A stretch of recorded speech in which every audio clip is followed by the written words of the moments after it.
3% commission if you can translate this, the billionaire mocked. But what happened when the maid's daughter stepped forward left him completely stunned. Victor Hale was one of the richest men in the city, a billionaire who built empires on arrogance.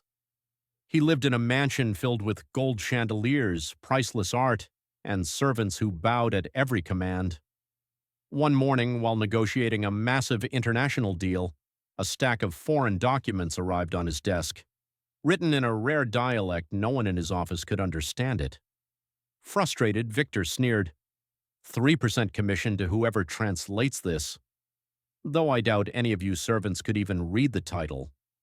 He laughed cruelly, tossing the document aside as if it were trash. In the corner of the room stood Rosa, the maid, clutching her cleaning cloth. Beside her was her teenage daughter, Amara, quiet, observant, often overlooked.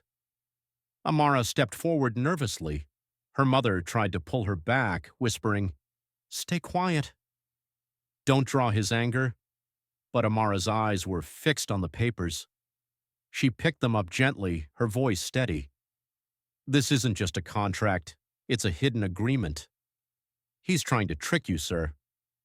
The room fell silent. The billionaire's smirk faded.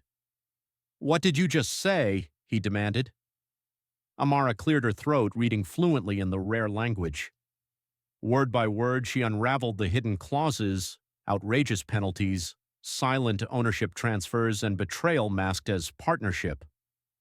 By the time she finished, the room was frozen. Victor's eyes widened. This girl, the daughter of his maid, had just saved him from losing millions. Where did you learn this language? He asked, stunned.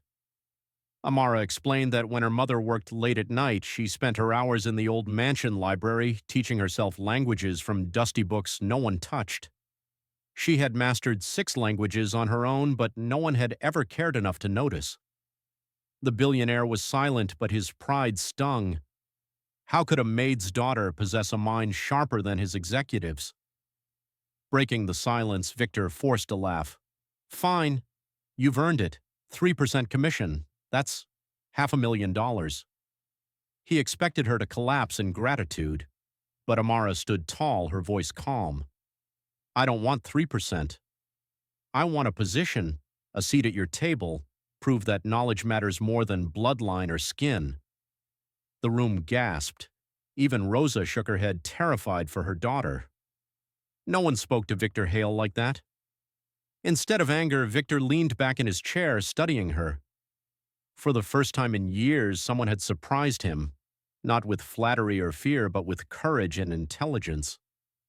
You remind me of someone, he muttered. Then he revealed a secret. Long ago, he had once been poor himself, mocked for his accent and lack of education. He built his empire by silencing anyone who underestimated him. Now, standing before him was a mirror of his younger self, but in a girl society dismissed because she was the maid's black daughter. Victor's voice softened. Very well. Not 3%, 10, and a mentorship. But know this, once you enter my world, you must fight harder than anyone to stay there. Amara looked at her trembling mother. Rosa's eyes pleaded, this life will swallow you whole. But Amara's heart burned with determination. She had lived in the shadows long enough. I accept, she whispered. And from that moment, the maid's daughter was no longer invisible. She became the girl who stunned a billionaire, not with beauty or status, but with knowledge, courage, and the audacity to demand more than crumbs. Months later, Amara was no longer cleaning the mansion floors. She was seated at the negotiation table, translating contracts, uncovering tricks even seasoned lawyers missed. Her story spread like wildfire. The maid's black daughter who outsmarted the world's sharpest billionaires. And in the silence of his study one night, Victor admitted to himself, I thought I was testing her. But it was she who tested me, and I will never underestimate her again.